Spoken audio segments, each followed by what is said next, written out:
Hi everyone, Leon here. Welcome back to my channel, the channel that inspires learning. Today, this book I'm going to share with you is called The Happiness Trap by Dr. Russ Harris. This book is a little bit different in my point of view is because usually the books that we read tells us we have to be positive and we have to get rid of our negative emotions in order for us to be happy. On the contrary, this book tells us that our suffering is usually because we place too much importance on the pursuit of happiness, and that it makes us feel we are not normal if we are not happy. And this creates a vicious cycle of the more we try to find happiness, the more we suffer. For example, have you ever experienced a persistent itch before? And you just kind of scratch it, right?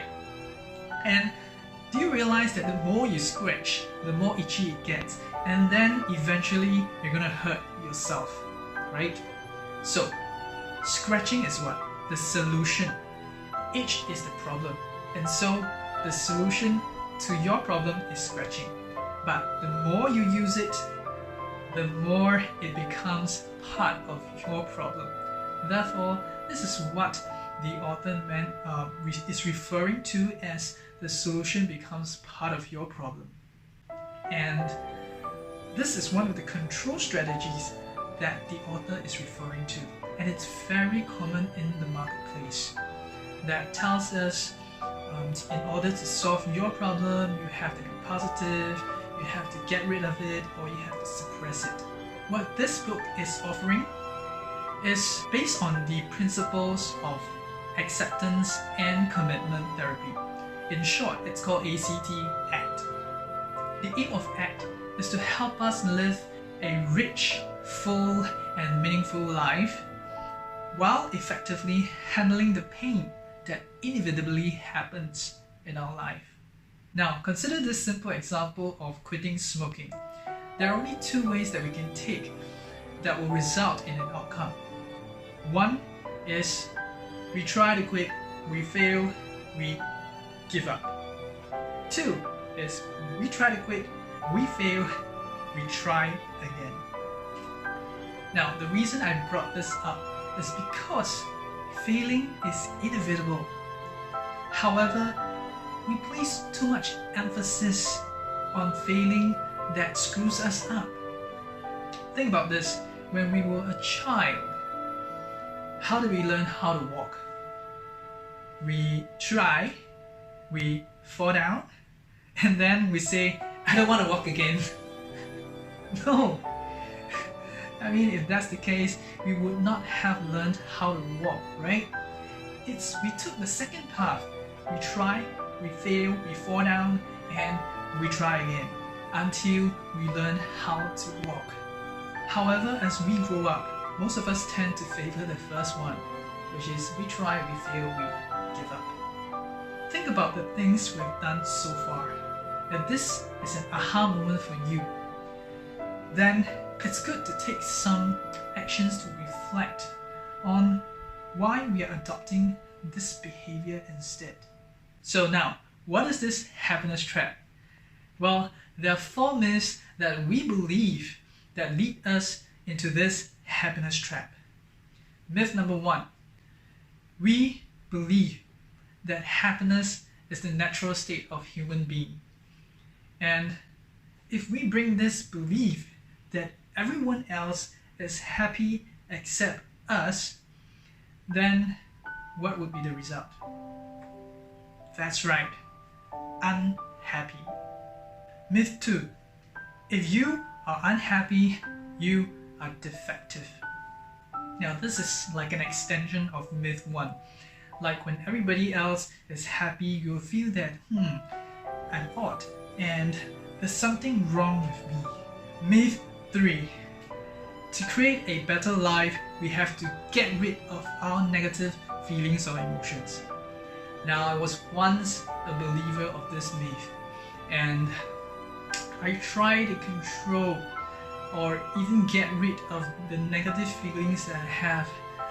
But I soon realized that life is a full range of emotions, and each and every emotion exists for a purpose, and it exists to tell us something about us. Therefore, I feel that it's more appropriate to classify them into helpful or not helpful. Myth 4 is that we should be able to control what we think and feel. But the fact is, the author mentions that we have less control over our thoughts and feelings than what the experts would want us to believe. It's not that we don't have control, it's just that we have lesser control over our thoughts and feelings, over the actions that we can take. And actions is what we take to create a rich, full, and meaningful life. Let's talk a little bit about control strategies here. It's not exactly a big issue if it is used in moderation and from time to time to do some quick fixes, right? For example, the itch I mentioned earlier, if it can be solved with a scratch or so be it. However, it becomes an issue in 3 kinds of situation. One is when it's being used excessively.